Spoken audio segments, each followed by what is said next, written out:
और सबसे पहले बड़ी खबर के साथ शुरुआत कर रहे हैं। इजराइल पर बड़े हमले की तैयारी में ईरान है। फार्स न्यूज ने सूत्रों के हवाले से यह दावा किया है कि लेबनान पर आईडीएफ के हमलों का जवाब देगा ईरान। ये फार्स न्यूज दावा कर रहा है। और लेबनान पर इजराइल का हमला युद्ध विराम का उल्लंघन है, यह मानना है ईरान का, जिसको लेकर अब यह दावा किया जा रहा है कि ईरान इजराइल के ऊपर बड़ा हमला कर सकता है।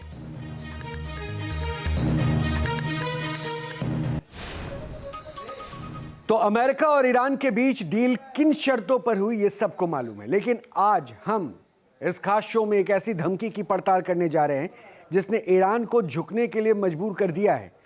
कल तक जो ईरान दुनिया के सामने सीना तान कर खड़ा था, वो कह रहा था कि किसी भी कीमत पर युद्ध विराम नहीं होगा, वो अचानक सीज फायर के लिए राजी कैसे हो गया? क्या अमेरिका की एक चेतावनी ने ईरान को बातचीत की टेबल पर आने पर मजबूर कर दिया?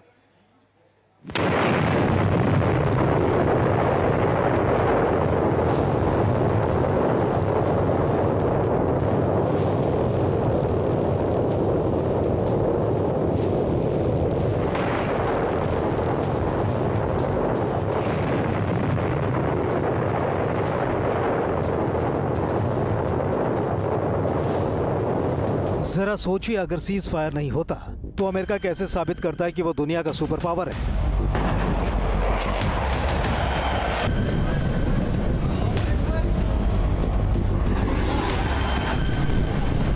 क्या करता अमेरिका, क्या करते राष्ट्रपति ट्रंप और क्या करती दुनिया की सबसे ताकतवर फौज?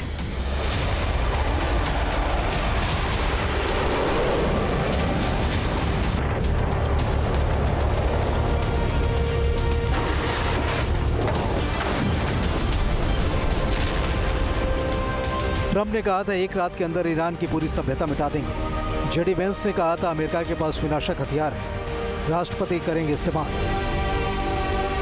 No ceasefire no surrender, ये ईरान का वो नारा था जो कल तक पूरी दुनिया सुन रही थी। लेकिन महज 24 घंटे के भीतर मिडिल ईस्ट की हवाएं बदल गई।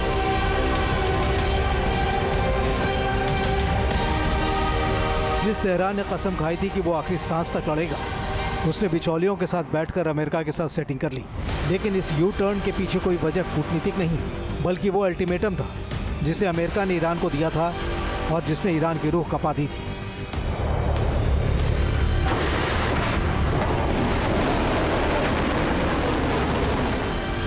क्या अमेरिका के पास बचा था आखिरी रास्ता? क्या अमेरिका ने की थी एटमी हमले की तैयारी? जिस वक्त ईरान ने अमेरिका के साथ बातचीत से इनकार कर दिया था, मिसाइल हमलों से इजराइल और मिडिल ईस्ट के देशों में कोहराम मचा रखा था, ट्रंप के 5वें अल्टीमेटम की मियाद भी खत्म होने वाली थी, उसी वक्त अमेरिका के उपराष्ट्रपति जेडी वेंस ने एक सनसनीखेज बयान दिया।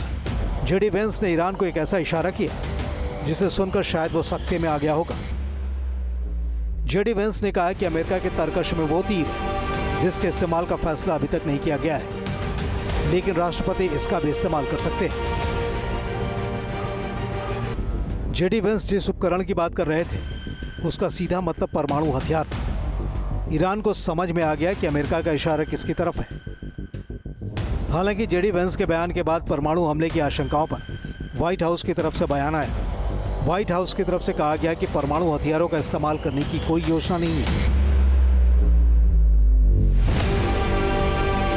अब आपको राष्ट्रपति ट्रंप के उस बयान से भी रूबरू कराते हैं जिसका मतलब सिर्फ और सिर्फ विनाश था।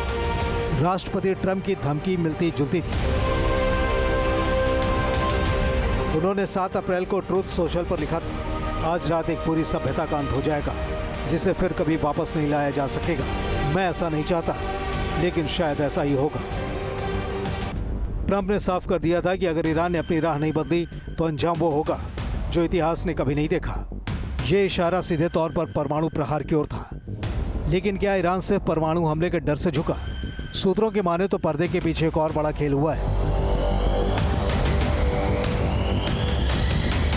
वो देश जिसे ईरान अपना सबसे बड़ा मददगार मानता था, उसी चीन ने ईरान के कान में कुछ ऐसा कहा कि तेहरान के होश उड़ गए।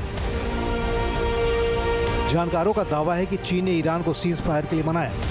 चीन को डर है कि अगर मिडिल ईस्ट में परमाणु धमाका हुआ तो वैश्विक सप्लाई चेन तबाह हो जाएगी और उसकी अपनी अर्थव्यवस्था डूब जाएगी। चीन की इस दोस्ती में दगा ने ईरान को अकेला कर दिया। अब बताते हैं कि अमेरिका में परमाणु हमले का आदेश किसके पास है और किन हालात में परमाणु हमले का आदेश दिया जा सकता है।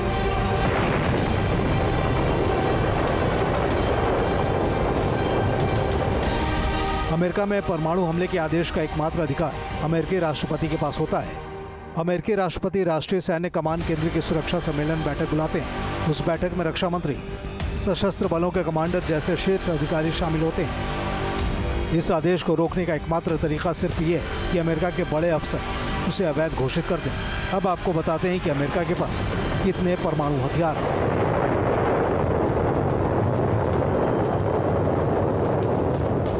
अमेरिका के पास कुल 5042 परमाणु हथियार हैं, जिनमें से 3700 स्टॉक में हैं और 1477 को नष्ट किया जाना बाकी है। अमेरिका की परमाणु शक्ति मुख्य रूप से न्यूक्लियर ट्रायड पर आधारित है, जिसका मतलब है कि वो जमीन, हवा और समंदर तीनों जगहों से परमाणु हमला कर सकता है। ईरान को पता है कि यूक्रेन युद्ध के बाद वैश्विक समीकरण बदल चुके हैं। रूस अपनी लड़ाई में मशगूल है, चीन अपने व्यापार को बचाने में लगा है। ऐसे में ईरान के पास ट्रंप की बात मानने के अलावा कोई विकल्प नहीं बचा, क्योंकि ईरान की आम जनता इस समय सबसे बड़े संकट में है। एक तरफ महंगाई और पाबंदियों की मार है, तो दूसरी तरफ परमाणु बादलों का साया। इसीलिए युद्ध विराम के लिए जरूरी शर्तों में इस विकल्प को भी नजरअंदाज नहीं किया जा सकता। Team news nation. और एक बड़ी खबर आपको बता दें कि लेबनान के जबल में इजराइल ने फिर से हमला किया है। जबल में हिजबुल्लाह के ठिकाने पर हमले का दावा किया गया है। आईडीएफ के हमले के बाद जोरदार धमाका हुआ है।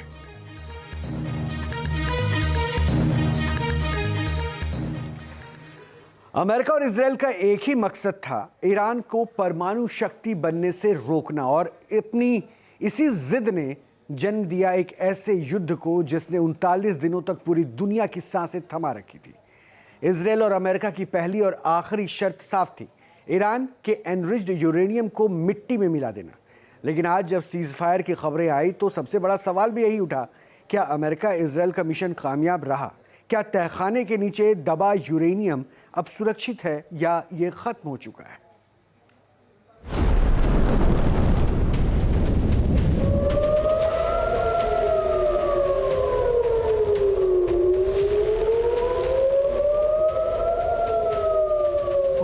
दिन मिसाइलें, धमाके, तबाही।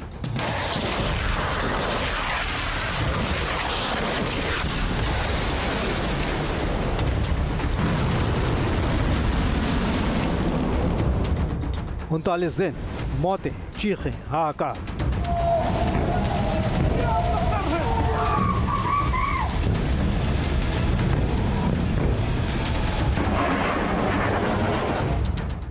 उनतालीस दिन, जिद, शर्तें, बयानबाजी।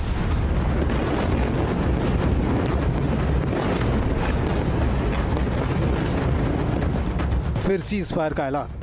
लेकिन सवाल यह है, जिस मकसद से युद्ध शुरू हुआ, क्या वो पूरा हुआ या फिर ये जंग अधूरी ही रोक दी गई?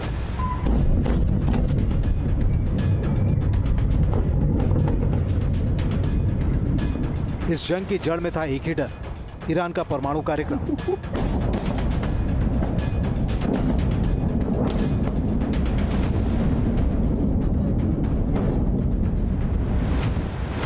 अमेरिका और इजराइल दोनों का मकसद एकदम साफ था, ईरान को परमाणु बम बनाने से रोकना। ये पहली बार नहीं था, पिछले साल भी यूरेनियम को लेकर ही अमेरिका और इजराइल ने ईरान पर बमों की बारिश की थी, और इस बार भी वही हुआ।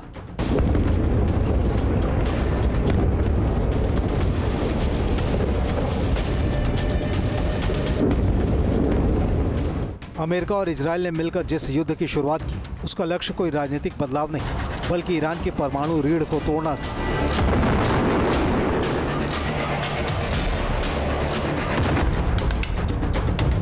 अमेरिका और इजराइल की सबसे बड़ी शर्त थी, ईरान का एनरिच्ड यूरेनियम नष्ट किया जाए। इजराइल और अमेरिका ने इस बार ईरान के जर्रे जर्रे पर हमला किया। ईरान के परमाणु ठिकानों पर हमले किए, सैन्य ठिकानों पर हमले किए, यहाँ तक कि इंफ्रास्ट्रक्चर पर भी हमले किए। लेकिन 39 दिन की जंग के बाद भी क्या यूरेनियम खत्म हुआ? क्या परमाणु कार्यक्रम रुका? इन सवालों के जवाब किसी के पास नहीं, कम से कम अमेरिका के पास तो कतई नहीं।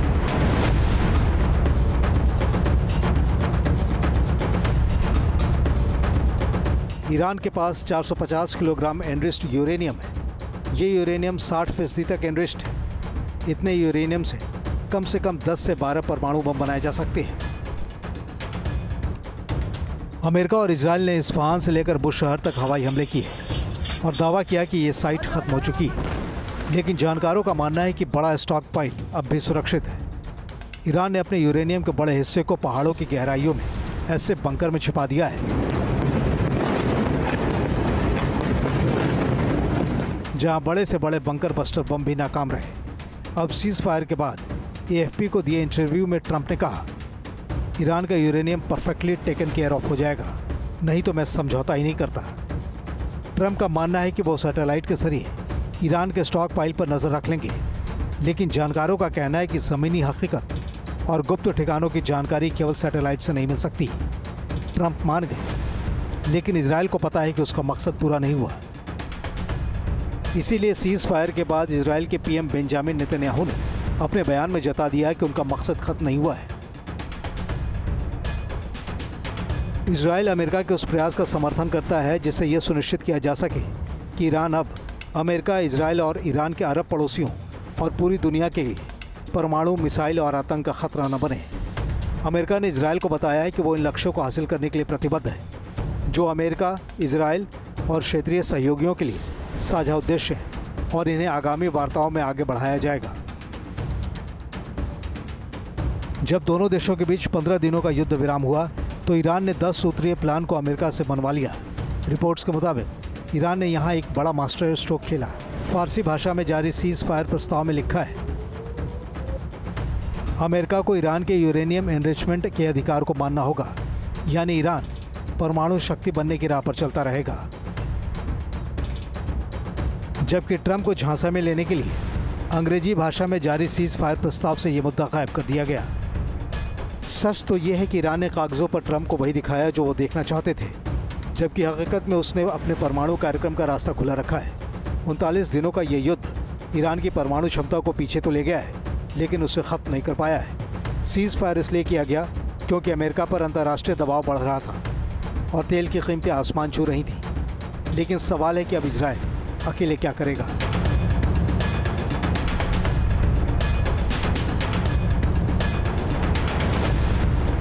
Team news nation. अब से DD फ्री डिश की चैनल नंबर 57 पर देखिए न्यूज़ नेशन।